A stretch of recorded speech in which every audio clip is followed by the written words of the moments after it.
This video is meant to show how to do a basic program on the Voyager.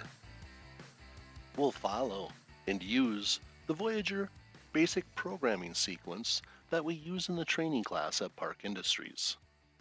You can find this in a training manual, or you can download it from our website. The first thing we need is prepared geometry, and it must be saved. I'm going to open a pre-saved drawing of a kitchen with a sink. This drawing is the accurate size that I want to cut it. I've added the sink and the seams, and all the individual parts are separated and joined. And we can see this if we move the parts away from each other. And it will help if we turn on show breaks. Each geometry should show one white X. The next step would be to offset any edges to leave extra material for any additional machining. You can offset the sink perimeter to the inside and offset the outside geometry to the outside. If you choose to leave extra material for additional machining, then remember to delete the finish size geometry. You should only leave the geometry that you intend to cut in your drawing. You can also add labels if you choose. The Add Labels icon is on your Voyager tab. If all the commands are grayed out, go to the Machine Profile Select icon and click on the Voyager box to turn them on. Then you can choose Add Labels. Here you can see the preset buttons for seams, walls, and profiles. I'll start by labeling the seams by clicking on the seam icon and then selecting the edge to apply the label to, and then right-click in the drawing when you're finished. This allows you to select another button such as Wall and apply the wall labels as well. And then right-click again so we can select a profile. Pre-saved profile names are in the drop-down list. Otherwise, you can choose the Add Profile button to type a new one in. I'll use the profile name Eased, so that is active when I choose the profile button. And now I can select the edges to apply the label Eased to. Right-click to finish, and then you can close out of the Add Labels menu. The next thing we'll do is move the parts to the left of the 00 to allow room to draw the slab or insert the table template if we desire.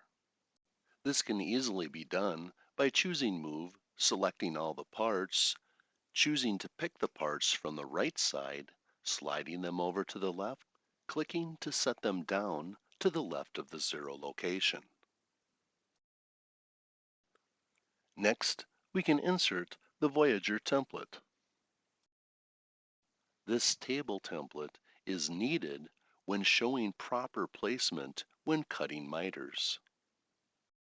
Note that this table template is at 00. Since these parts all have straight cuts, we can place them anywhere within the boundaries of the table. So I won't need the table template for this example. But I will need to draw an accurate border of the slab that I'll be using. I'll draw a rectangle, and the first corner must be at 00, the corner of my table. Then I'll type in the X and Y dimensions of my slab, which must be smaller than the physical size of my table. And now I can move my parts to fit onto the slab. There are a few ways to move parts. If I'm not worried about yield or cut time, I can use the Move Parts icon from my Voyager toolbar. When prompted to select part, only pick the very outside perimeter. Then everything within that perimeter will be selected and moved. This method works well for eyeballing the placement, which would be fine as long as there is sufficient room between the parts for the blade or incremental router to cut. If you would like a better yield and shorter runtime, then we'll move the parts accurately into place. I'll start by using the AlphaCam move command and select the part I want to move with the window so it includes everything inside as well. When I finish, I'm prompted to pick the base point, which I'll choose the intersection and then select the two flat lines that will intersect. Then I'll set this corner of the part down at a 1/2 inch in the X and a 1/2 inch in the Y. I never want to put the corner of the part exactly on the corner of the slab. We'll always need to leave a little bit of material for the blade to bite into so it doesn't deflect. Next, I'll move the second largest part.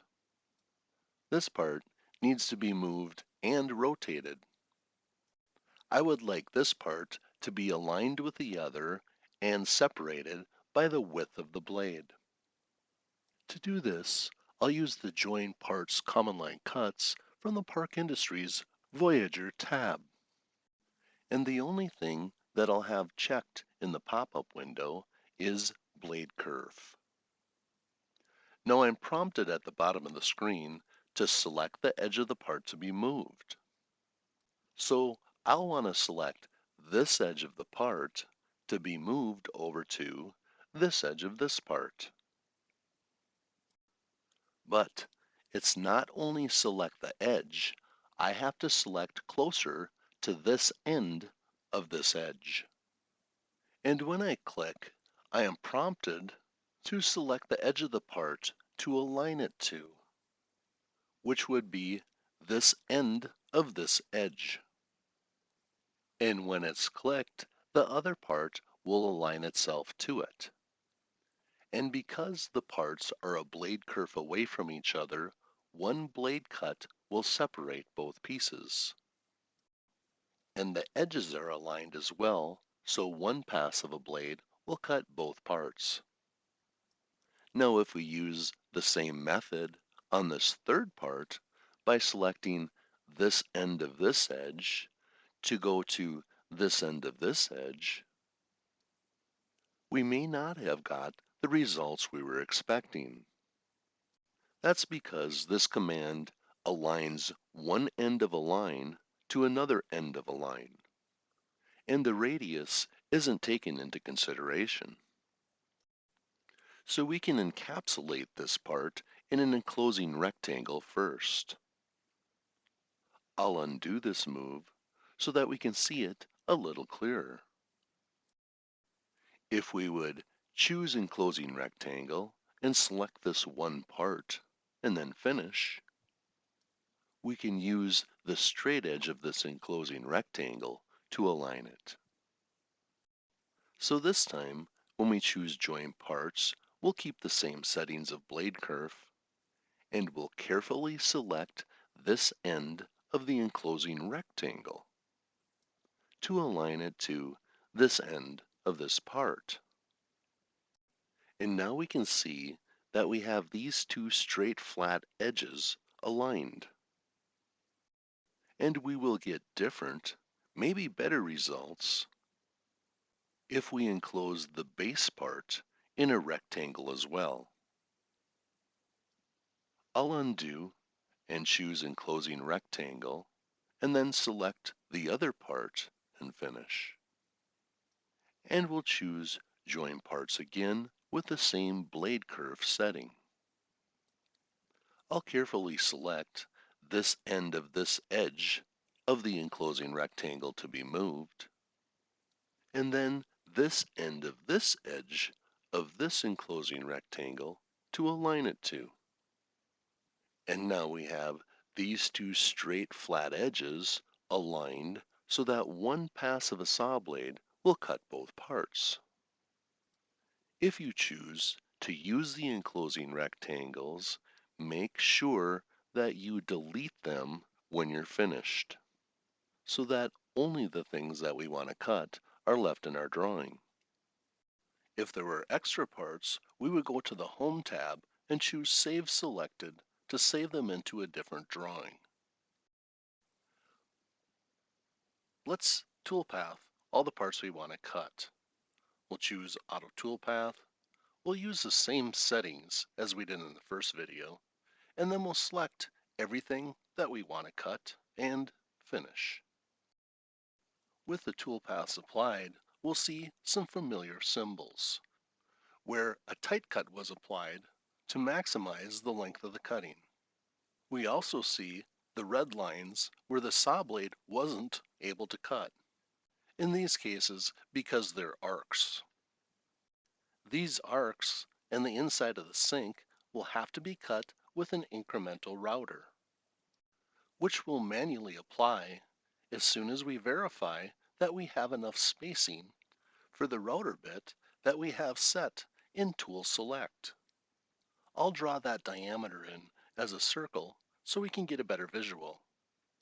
The center of the router bit will stay perpendicular to the red line, so the area in the pink shows the material that will be removed when we apply it. So I'm not concerned about this router bit damaging another part, or this one, or this one. There's plenty of room inside the sink. This is okay. But here, I see that we will have a problem. If I apply an incremental router, it will cut into this part. So I'll have to move this part. If there was enough room, I would move it to the right like we did in video part 1. But since we don't have any room on the right side of the slab to work with, we'll have to choose a different method. I'm going to rotate this part 90 degrees. And the first step of making a new program is removing the toolpaths.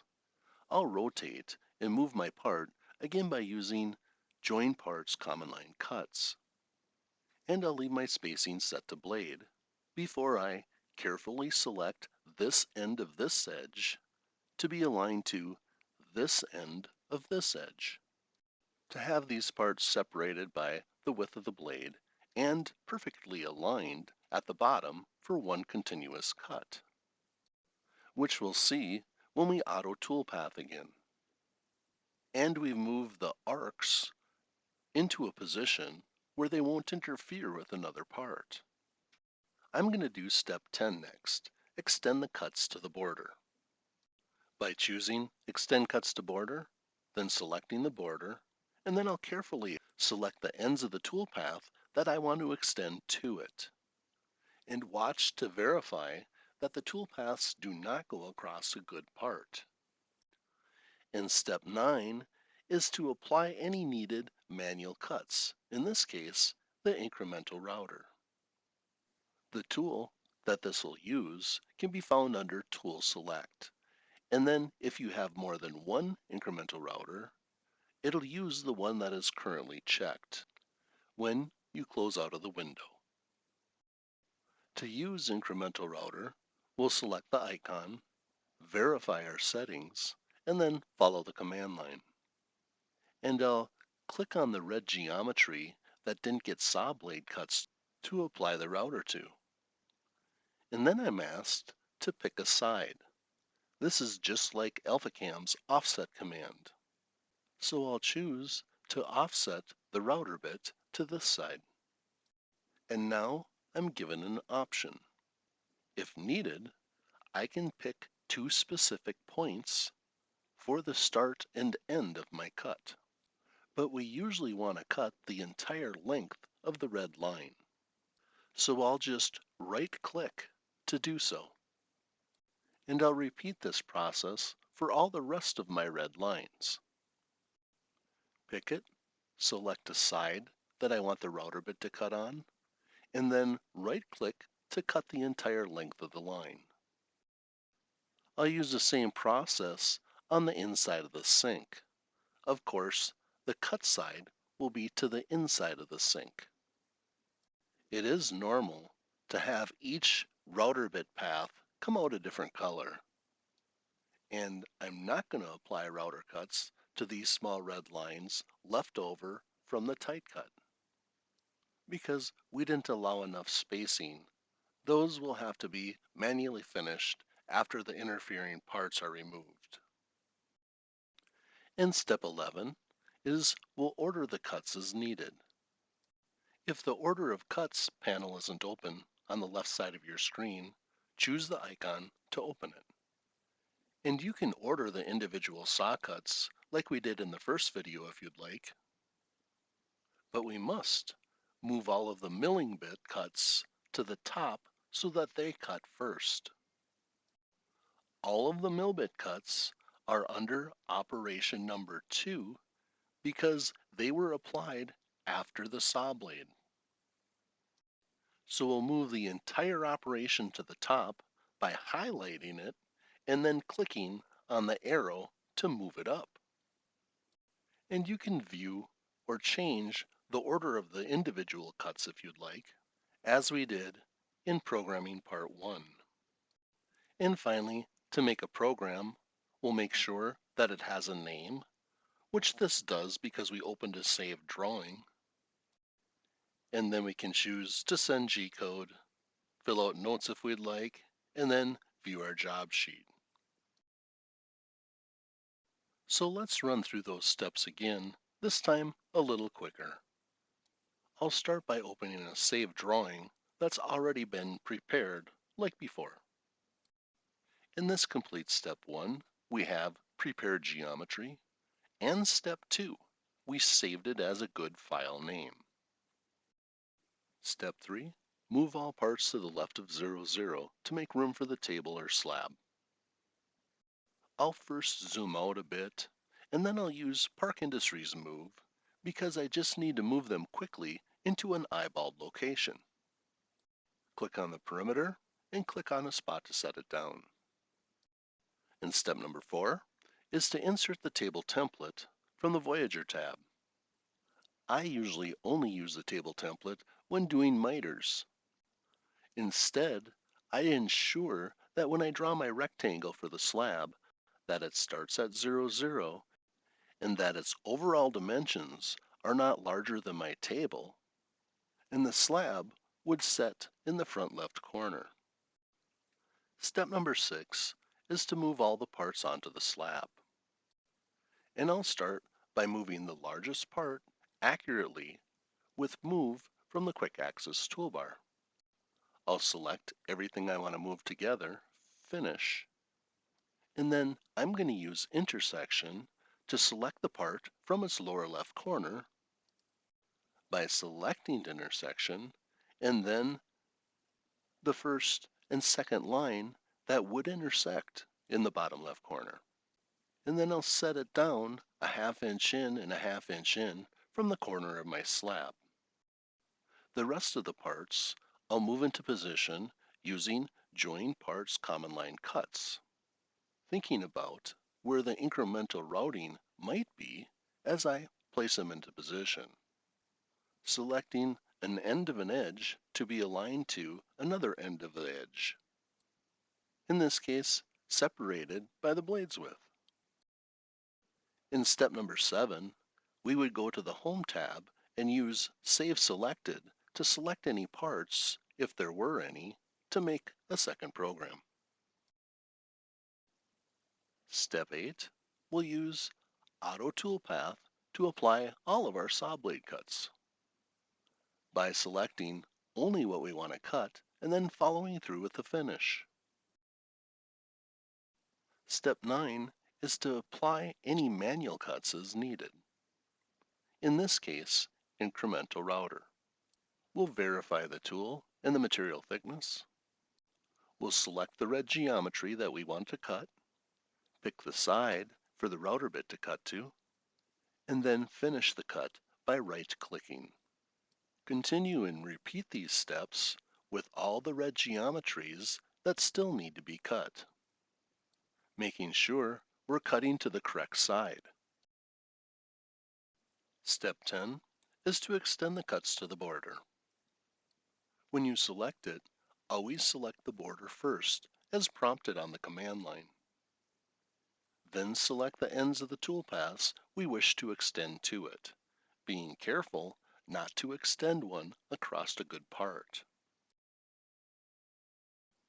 Step 11 is to change the order of the cuts. If the panel on the left side isn't already open, you can open it by choosing the Order of Cuts button. We need to move our second operation, which is the mill bits, to the top so they cut first. We'll always want to do the incremental routing on our parts before we cut them apart with the saw blade. And step 12 is to send the G-code. Choose the icon, fill out any job notes you wish, and print out the job sheet if you'd like to scan the barcode to load the program into the machine. Thank you for choosing Park Industries.